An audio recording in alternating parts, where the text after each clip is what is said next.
Madaldal bang anak mo bago matulog? Huwag kang mainis. Hindi lang yan nagpapalambing. Yan po ang tinatawag na golden hour para mag-reconnect at mag-open up sa iyo yan. Panoorin mo gandulong itong video para mas maintindihan pang lalo. Today guys, no, new parenting content na naman po tayo. Sino po sa atin dito naka-experience na pagkatapos ng mahabang araw at pagod ka na, ay biglang magdadaldal ang anak mo bago kayo matulog? Ang madalas po natin sinasabi, Matulog ka na. Bukas na yan. pero ito po ang tanong natin ngayon, mami at daddy. Madaldal ba ang anak mo bago matulog? Bakit? Yan po kasi ang golden hour ng anak mo para kumonekta sa'yo. Opo, daddy at mami, tama ang dinig mo. Ang pagdadaldal ng anak mo bago matulog, hindi po yan pagpapahirap sa'yo. Yan po ay instinct ng anak mo para mag-reconnecta sa'yo matapos ang buong araw niyo parehas. Naabala ka at abala siya. Ang panahon na yan ang pinaka-safe na oras para sa kanya na mag-open up tungkol sa nararamdaman niya at natatakot siya sa buong maghapon. Kaya huwag po tayo magpanik sa kaldaldalan ng anak natin guys. I-celebrate natin ang pagkakataong niyan. Dahil habang bata pa yan, gagawin niya yan. Kaya guys, no, sa halip na matulog agad tayo, gamitin po natin ang sandaling yan para patibayin ang relasyon natin sa anak natin. Gagamit po tayo ngayon ng 5 senyales na kailangan natin para sa connection sa bata. Kaya ang ating acronym for today ay tatawagin nating kwento or KWENTO. K or kalinawan, linawan sa isip. Kasi guys, sa oras ng higa ng anak mo, nakakalma na yung utak niyan mula sa ginawa niya buong maghapon. Mas madali po sa kanya na ayusin at ipahayag ang mga sarili niyang idea na naipot sa buong maghapon. Second letter natin guys, no, W or wala. Dapat wala ng distraction. Dapat walang cellphone, walang gagawin, walang TV. Ang oras po na yan ay 100% dapat nakalaan para sa anak. Dahil ang gusto ng anak mo ay 100% na attention.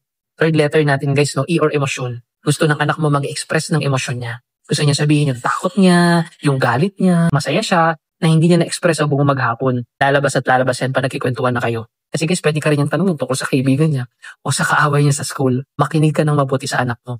Fourth letter natin guys, no, N or naririnig. Naririnig at valid ang boses ng anak. Ang pagtanggap mo sa nararamdaman ng anak mo, sa kadaldalan ng anak mo, para sa kanya, mahalaga yan dahil alam niya sa sarili niya na nararamdaman at iniisip mo rin siya. Yan po ang pundasyon para magtiwala ng gusto ang anak mo sa iyo. Next letter natin guys, no, T or tiwala. Lumalabas ang tiwala at malalim na sikreto ng anak mo. Kapag nararamdaman ng anak mo na safe siya, hindi ka nagmamadali, masanda siya mag-open up sa iyo tungkol sa mga seryosong bagay. Huwag mong palampasin yan guys. Last letter natin guys, no, O or open-minded.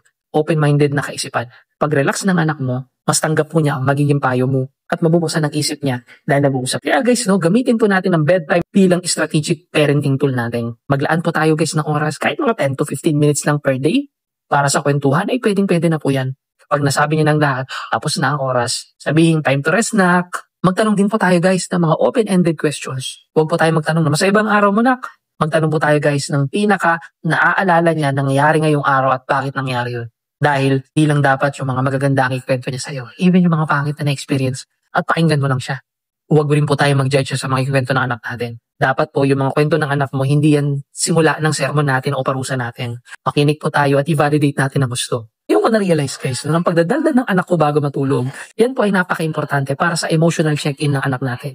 Yan din po para sa ating mga magulang, pinakamalaking opportunity para mag-open up siya sa atin at magtiwala siya sa atin. Kaya ang lesson learned ko guys today, huwag tayo magmadali sa oras ng pagtulog natin. Kahit gato tayo kapagod, gamitin po natin ang kwento lesson para patibayin ng tiwala at ang connection natin sa anak natin araw-araw. Kaya tandaan natin daddy at mami, ang sagot sa tanong na madaldal ba ang anak mo bago matulog? Ay if oo, i-embrace mo ang kadaldalan ng anak mo. Kung hindi, guys, simula ngayon, simulan na natin yan. Ito ang bedtime connection na kailangan natin para sa EQ ng anak natin. I-guide natin ang anak natin sa kwento lesson. Ikaw, daddy at mami, anong pinakasweet o pinakamalalim na kwento ng anak mo bago kayo matulog? I-share mo naman yung kwento mo. Sigurado nakakatawa yan.